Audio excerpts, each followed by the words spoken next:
কবরে কেন আযাব হইতেছে? আমার নবী আপনার নবী বলেন আর একটা কবরে আযাব হইতেছে। ওই কবরের মানুষটা হাসতে হাসতে চুগলখড়ি করত, আমার সামনে আমার কথা, আপনার সামনে আপনার কথা। তাহিরি যতই ভালো ওয়াজ করুক না কেন, সকালবেলা দেখবেন দোকানের ভিতরে সব মানুষই কইব কি ওয়াজ কইরা গেছে। বেড়া হইলে সামনে কইলে বুঝতাম, পিছনে যারা মন্তব্য করে এমন চুগলখড় সমাজের ভিতরে আছে না? ঘরের লোকে ঘরের দ্বন্দ্ব, শাশুড়ির লোকে বউয়ের দ্বন্দ্ব, সব মুনাফিকি। কথা বলেন ঠিক কিনা? বাড়ি বাড়ি দ্বন্দ্ব শুধুমাত্র মুনাফিকির কারণে। এই জন্য আল্লাহ রাব্বুল আলামিন কোরআনের মধ্যে বলেছেন ওয়াইলুল লিকুল্লি হুমাযাতিল লুমাযা। আরে ওয়াজ তো অনেক বাইরে যাবে আজকে, অসুবিধা বল ওয়াজটা সামনে টান হইতেছে। আল্লাহু আকবার কোন না কেন? তবে যদি ঘটনা শুনতে আয়েন আমি কইতাম না। যদি মনেন যে হুজুর আজকে যা কইব আমি তাই মানুম, তাইলে ওয়াজ বাড়বে। কোথাকার মারহাবা কোন? ওয়াজ আজকে বাড়িতে নিতে হবে। কারা কারা বাড়িতে নিবেন শুধু হাত তুললে দেখা যাবে। স্লোগান হবে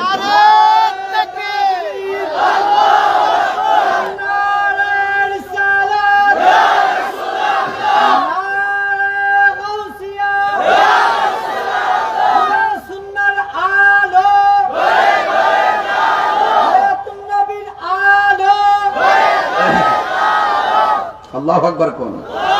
আরো জোরে কোন আল্লাহু আকবার। এই জন্য আল্লাহ রাব্বুল আলামিন কোরআনের মধ্যে বলে দিয়েছেন ওয়ালা তুসাল্লি আলা আহাদিম মিনহুম মাতা আবাদা। আল্লাহ রাব্বুল আলামিন বলেন বন্ধুগণ যারা মুনাফিক তাদের জানাজার নামাজের মধ্যে আপনি যাবেন না। এটা কি মোল্লার কথা না আল্লাহর কথা? আর জোরে কোন? এটা কি মোল্লার কথা না আল্লাহর কথা? তাইলে আমার নবী বলে ওই কবরের মধ্যে আযাব হইতেছে। কবরের মানুষটা চুগলখড়ি করতে এমন, আপনি ঘর বলেন আর বাহির বলেন, সমাজ বলেন আর দেশ বলেন, সবচাইতে অশান্তির মূল কারণ মুনাফিকি। কি কি কি কি বললাম? কি বললাম? মুনাফিকি। এই মুনাফিকের আলামত তিনটা।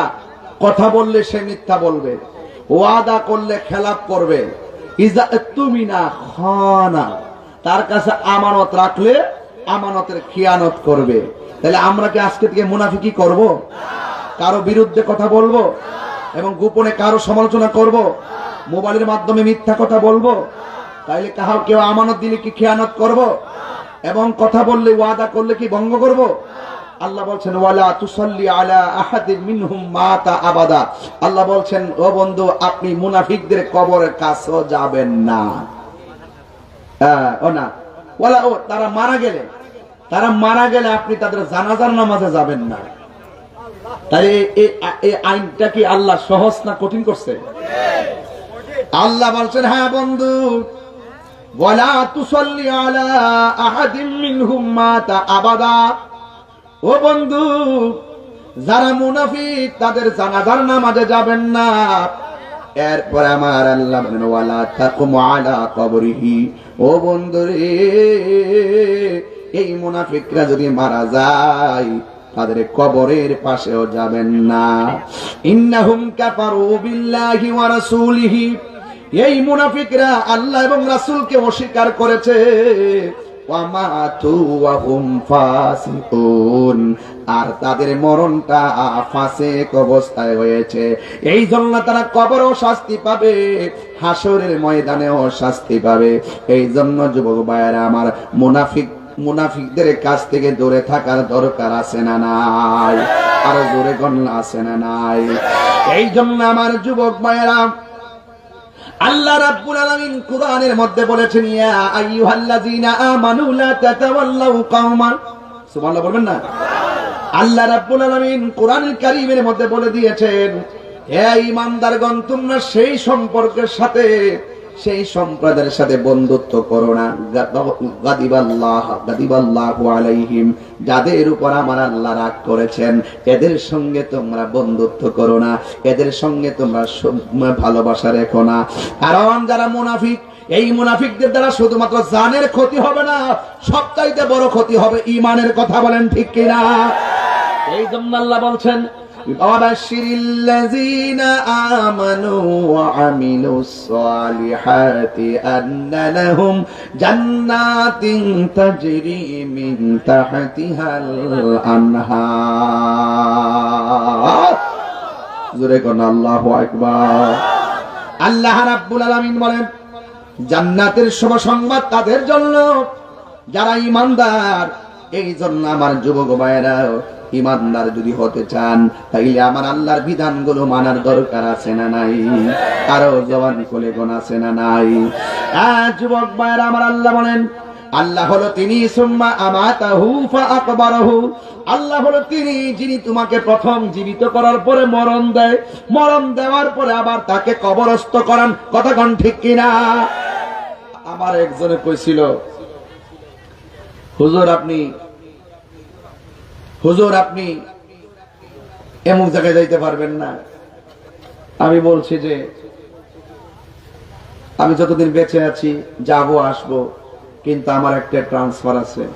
ইন্না লিল্লাহি ওয়া ইন্না ইলাইহি রাজিউন। মৃত্যু যখন হয়ে যাবে আপনার দুনিয়া সব কি হয়ে যাবে? বন্ধ হয়ে যাবে। প্রাণ পাখি উড়ে যাবে পিঞ্জর ছেড়ে, ধরা দাম সবই রবে, তুমি যাবে চলে। কন্যা কেন? প্রাণ পাখি উড়ে যাবে পিঞ্জর ছেড়ে, ধরা দাম সবই রবে, তুমি যাবে চলে। বন্ধু বান্ধব যত, মাতা পিতা তারা শত, বন্ধু বান্ধব যত, মাতা পিতা তারা শত, হয়ে যাবে সবই তোমার পরে। মন আমার কেন বান্ধ দালান ঘর রে, মন আমার। একটু মন খুললা কর, মন খুললা। একদিন মাটির ভিতরে হবে ঘরে, মন আমার কেন বান্ধ দালান ঘর। আজকের মাহফিলে মা বোনরা আসছেনি? আছে? মা বোনদেরকে বলে দিয়ে যায়, মা আপনার কাপড় কিন্তু 5টা। আজ পর্যন্ত কত ওয়াজ করলাম, কেউ দি কইল না পুরুষের কাপড় কেন 3টা, মহিলার কাপড় কেন 5টা। এই ওয়াজ দি মৌলবীরা করে না। বাংলার জমিনে নয় সারা বিশ্বে লাল নীল সবুজ কত রঙের কাপড় আছে, কোন কাপড় দিয়া দাফন হয় না। যেই কাপড় দিয়া দাফন হয় কাপড় রংটা কি? সাদা। কেন সাদা কাপড় দিয়া দাফন হয় কেউ দি বলে না। ও যুবক, কত ধরনের পাতা আছে দুনিয়ায়, কোন পাতা দিয়া গরম জল করে না। বড়ই পাতার কি এত প্রয়োজন পড়লো? বড়ই পাতা দিয়া কেন? দেখবেন আপনাকে আমাকে গোসল দেওয়ার সময় নাকে দিয়া তুলা ঢুকাই, কান দিয়া তুলা ঢুকাই। জিজ্ঞাস করি নাক দিয়া কেন তুলা ঢুকাইছো? কই নাক দিয়া যেন ভিতরে পানি না ঢুকে, কান দিয়া যেন পানি না ঢুকে। কত মায়া, মায়ারি কত মায়া। আস্তে আস্তে করে এমন একটা সাবান বাছাই করে, কসকো সাবান। এই সাবানটা দিয়া শরীর পরিষ্কার হয় বেশি, ফেনা উঠে কম। এই জন্য এটা দিয়ে সুন্দর করে সাবানটা দিয়ে গোসল দেওয়ায়। ও যুবকের দল, আজকের মতন পরিবেশ আমি বরিশালে কোনোদিন পাই নাই। আমার মনে হইতাছে মানুষগুলা যেন কবরের পারে যাইয়া দাঁড়ায়। এই মানুষগুলা বুঝি মারে হারায়, এই মানুষগুলা বুঝি বাপের হারাইয়া, এই মানুষগুলা বুঝি আপন জন্মে হারাইয়া মাহফিলে পাগলের মতো বইসা রইছে, একটা মুখের মধ্যে হাসি নাই।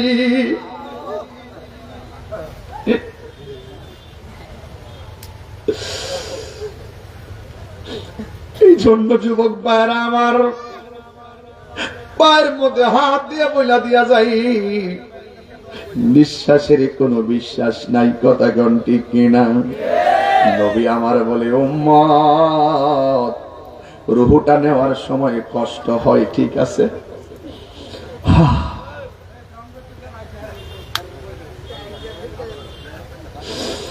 রুহুটা নেওয়ার সময় কষ্ট হয়, ঠিক আছে। হে বন্ধুরে, আমার নবী বলে রুহু নেওয়ার সময় কষ্ট। রুহুটা নেওয়ার আগে আজরাইলের ধাওটা যখন মারবো রাফি ভাই, তখন কত বড় যে কষ্ট কেউ অনুভব করতে পারবে না।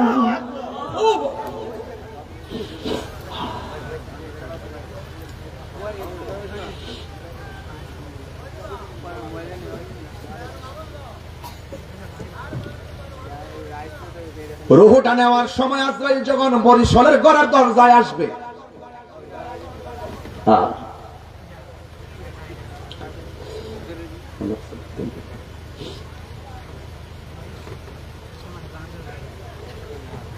আমার নবী বলেন আজরাইলটার দেখলেই তার মধ্যে একটা সত্যরণা শুরুইব।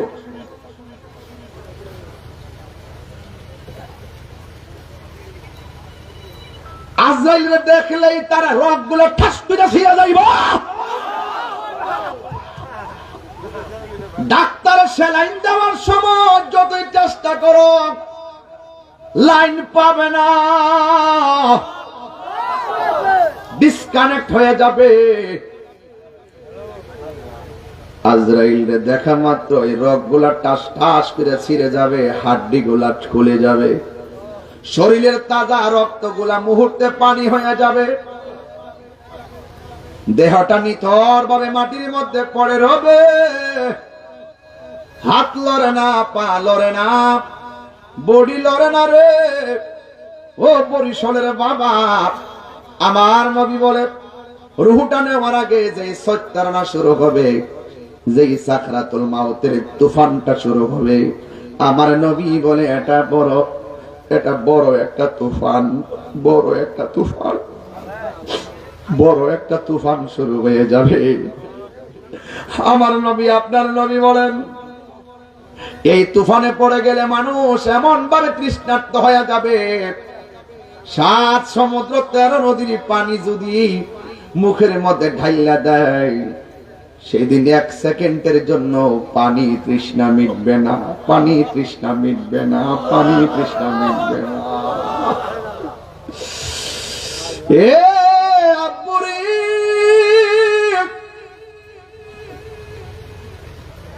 আমার নবী কই এই সত্যরণে শুরু হইব, পাশে মা বসে থাকবে টের পাবে না, পাশে বাবা বসে থাকবে টের পাবে না, পাশে ভাই বসে থাকবে টের পাবে না, পাশে বন্ধু বসে থাকবে টের পাবে না, সবাই বসে থাকবে চোখের পলকে। বেঈমান হলে চোখের পলকে রুহুটার মধ্যে যাওয়ার হাতটা মারব, গলাটাও খোলা, নাকটাও খোলা, শ্বাস বের হয় না। আমার নবী, আপনার নবী বলে ওই মুহূর্তে যে পায়খানা কইরা দিব, মনে রাখবা তার লক্ষণটা বেশি ভালো না। ওই মুহূর্তে যে চোখটা উল্টায়া দিব, মনে রাখবা তার লক্ষণটা বেশি ভালো না। ওই মুহূর্তে যে জিহ্বায় কামড় মারবো, মনে রাখবা তার লক্ষণ ভালো না। ও নবী গো, নবী গো, নবী গো, কি উপায় হবে আমরা, আর কি উপায় হবে আমরা? 3 বার গল্লা ভগবান।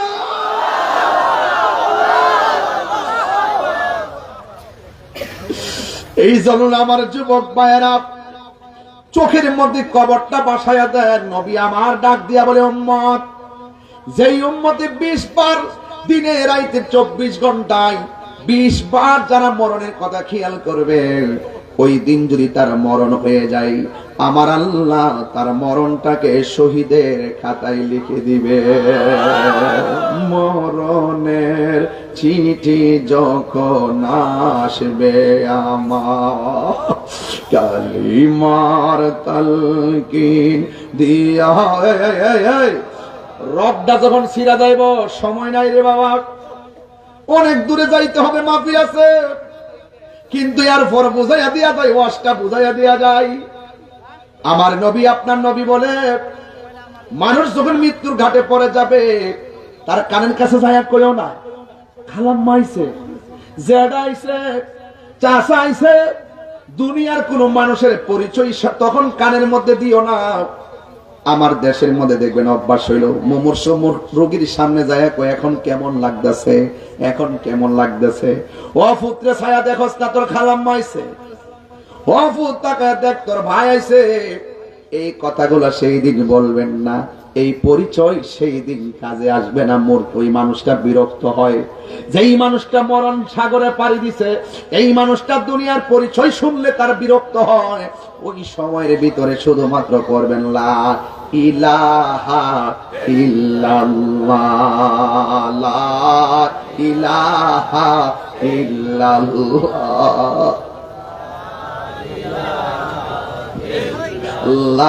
জোরে লা ইলাহা ইল্লাল্লাহ, নাই কোনো মাবুদ আল্লাহ ছাড়া, নাই কোনো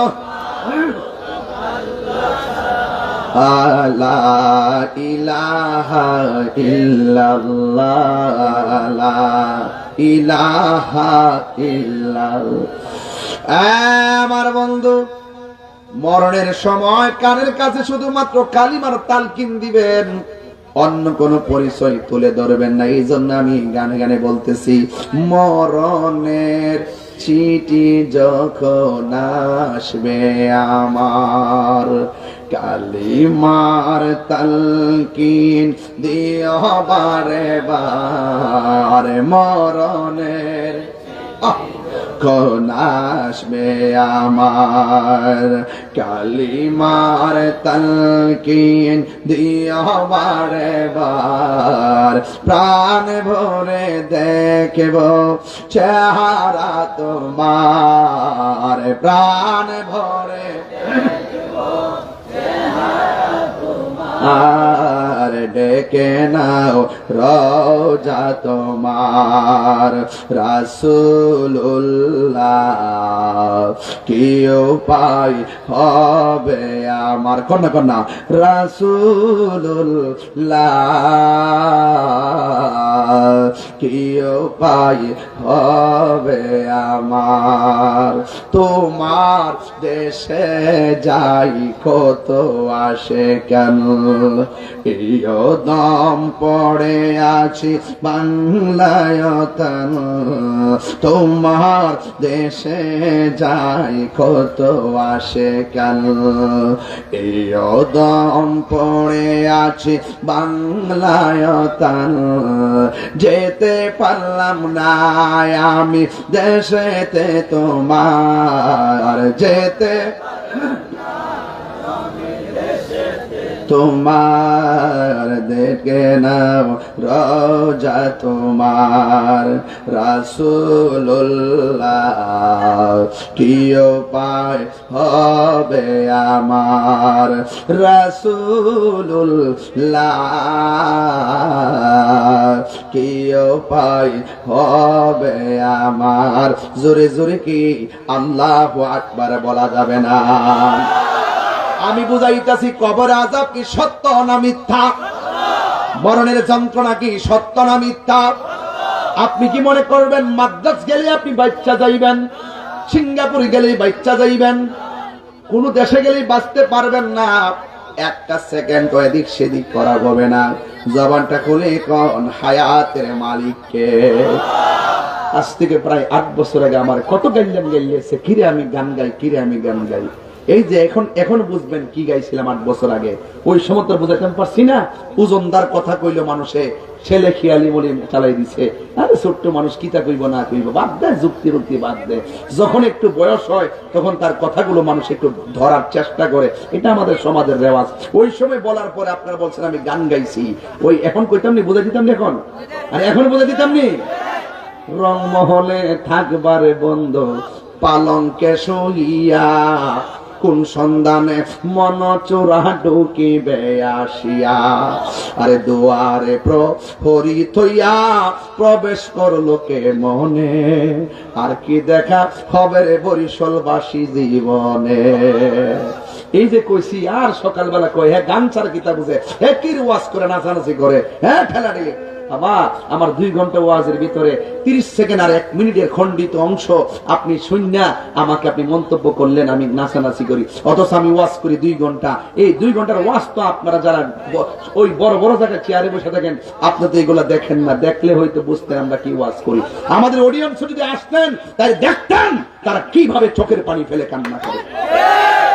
বেটা হাদিস শরীফের মধ্যে এসেছে রাসূল বলছেন কোন স্ত্রী যদি মারা যায়, স্বামী যদি বলে আমার স্ত্রীটা অনেক ভালো ছিল, আল্লাহর হাবিব বলেন ওই স্বামীর ভালো বলার কারণে আল্লাহ পাক তার স্ত্রীটাকে জান্নাত দিয়ে দেয়। এই যে বুড়া বেড়ায়, এই যে বেচারায়, আমি আসার পরেই আমার দইরা বলতেছে হুজুর আপনি আমার জন্য দোয়া করবেন আর আমার স্ত্রীর জন্য দোয়া করবেন, আমার স্ত্রী মারা গেছে। এখনো দেখেন এই লোকটা চোখের পানি ফেলে কাঁদতেছে, তার স্ত্রীর জন্য কাঁদতেছে। এটা বিরল বিরল। আমিও দেখেছি আমার শাশুড়ি যখন মারা গেছে দেখলাম যে কিভাবে বাচ্চাদের মতো চোখের পানি ফেলে কাঁদছে। আর দাম্পত্য জীবন তো এইটাই তো দাম্পত্য জীবন। সুখে সুখী হবে, দুঃখে দুঃখী হবে, হারানোর ব্যথায় কষ্টে জর্জরিত হবে। আর চোখের পানি ফেলে যখন মানুষটার জন্য দোয়া করে, এই চোখের পানি বদৌলতে স্বামী স্ত্রী একই জান্নাতে থাকতে পারে কি পারে না।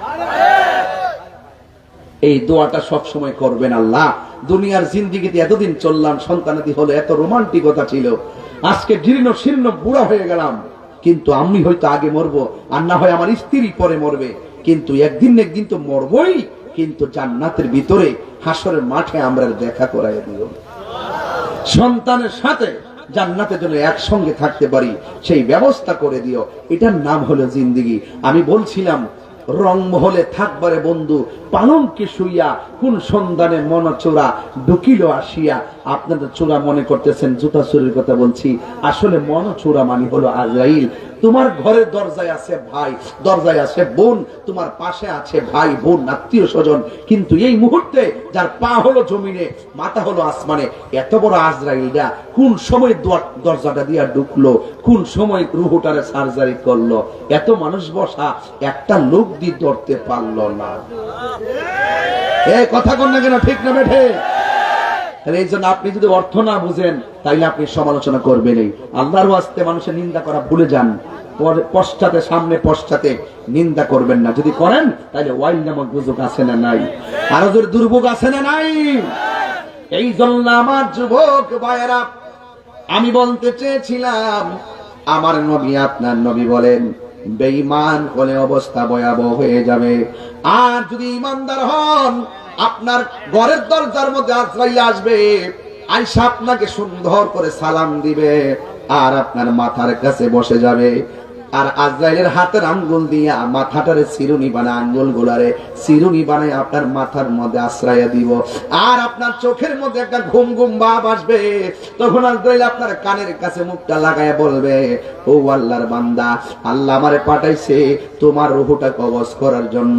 এবার ইমানদারের রিঅ্যাকশনটা দেখেন। বেঈমান মরণের ডরাই, ইমানদার মরণের ডরাই না, ঠিক কিনা রে বাবা? বেঈমান মরণের ডরাই, ইমানদার মরণের আলিঙ্গন করে। এই জন্য ইমানদার বলবে আজরাইল এত দেরি করতেছো কেন, তাড়াতাড়ি আমার রূহটারে কবজ করো। আজরাইলে বলবে আল্লাহর বান্দা সবাই মরণ থেকে পালাইতে চায়, তুমি কেন মরার জন্য এত আগ্রহ দেখাইলা? ইমানদার বলবে এই দুনিয়াটা হলো আমার জন্য জেলখানা, আমার দুনিয়া ভালো লাগে না, আমার রূহটারে কবজ কইরা দাও, আমি যেন আল্লাহ এবং নবীর সঙ্গে দিদার করতে পারি। আর জোরে জোরে কন্যা আল্লাহু আকবার। আন্দারপুরের মানুষ আমি, আন্ধার গড়ের বাসিন্দা, ও আল্লাহ, ও আল্লাহ, আমি এক পাপিষ্ঠ বান্দা, ঠিক কিনা? ওই আল্লাহর রাই তৈলে ডরাই, রাত পোহাইলে ডর বয়স কলি বইলা যাই। আমি সৃষ্টি তুমি স্রষ্টা, আমার কি বা সাধ্য, আমার কি বা সাধ্য, আমি সৃষ্টি তুমি স্রষ্টা, আমার কি বা সাধ্য, যখন তখন উইরা যাইতে এই তাহিরি বাধ্য। বাঁচতে পারবেন না, বাঁচতে পারবেন? যতই সংসার, যতই পথ, যতই বংশ, যতই টাকা, মনে করেন না যে আপনি বাচ্চা যাবেন না। বলুন চান যে চাবিটা কার কাছে? হ্যাঁ,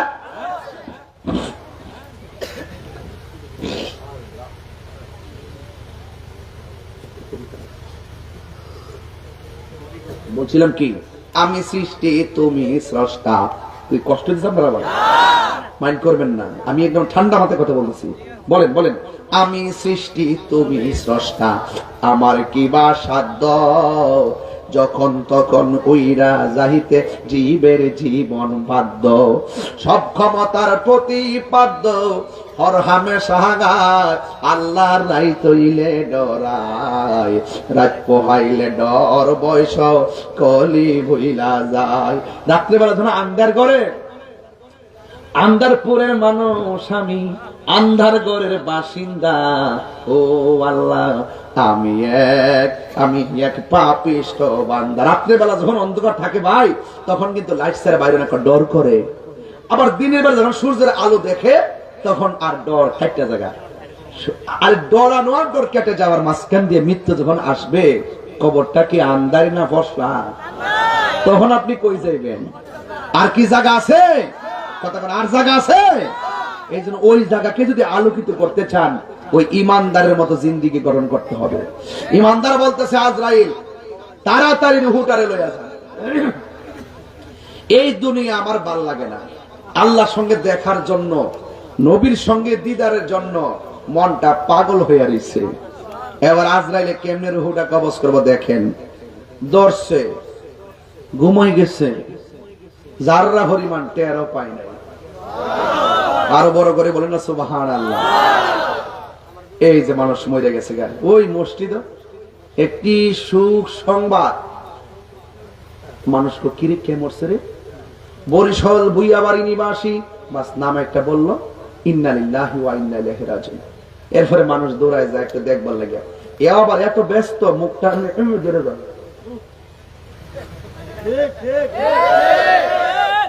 মানুষ আইব রে এক নজর দেখিতে, মানুষ আইব রে, হ্যাঁ মানুষ আইব রে এক নজর দেখিতে, মানুষ আইব রে, দেহ কাচার চিন পাখি। ওয়াদের সাথে গজলটি মিলিনি? আরে দেহ কাছার ও চিনি পাখি, উইরা যেদিন যাইব রে এক নজর দেখ সাইব রে, মানুষ আইব রে এক নজর দেখিতে, মানুষ আইব। নয়ন জলে বুক বাসাইয়া, নয়ন জলে বুক বাসাইয়া, চির বিদায় দিব রে এক নজর দেখিতে, মানুষ আইব রে। সবাই আপন জন দেখা দেখা বিদায় হইয়া গেছে। আমার নবী বলে আমি গুরুস্থানে গেছি, কথাটা মনে আসেনি বাজান? ওয়াস্তানে শুরু করছিলে মনে আসেনি? তাইলে বোঝা গেল কবর সুখের জায়গা, আবার কবর, বাস এই তো ওয়াজ মিলে গেছে। তার মানে বোঝা গেল যার মরণটা কষ্ট হবে, কবরেও কষ্ট, যার কবরে কষ্ট হবে হাসরের ময়দানেও। তাই বোঝা গেল মরণটা হলো সবচেয়ে কঠিন। এই আজরাইল আসার আগেই নামাজের দরকার আছে না নাই? এই আওয়াজে মানি না, জোরে বলুন আছে না নাই? রোজার দরকার আছে না নাই? জায়গা হচ্ছে না, আচ্ছা এটা কইবেন তো? তাইলে একটু দয়া করে, আর কি কিছু লোক বাইরে গেছে, কুয়াশাও পড়ছে আজকে, একটু দয়া করে যদি ভালোবাসেন আমি তাহিরিকে 1 মিনিটের জন্য আল্লাহর ওয়াস্তে একটু সামনে আসেন, আমার লোকগুলো একটু বসুক, একটু সামনে আসেন দয়া করে, একটু একটু লড়েন, শুধু শরীর লড়াইন না, জায়গাটা লড়াইন ইনশাল্লাহ। আসেন আসেন আসেন, একটু জিকিরে তারা তারা আসেন, ভালো লাগবে ইনশাল্লাহ।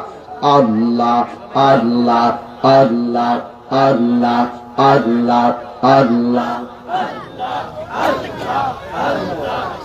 আল্লাহ আল্লাহ আল্লাহ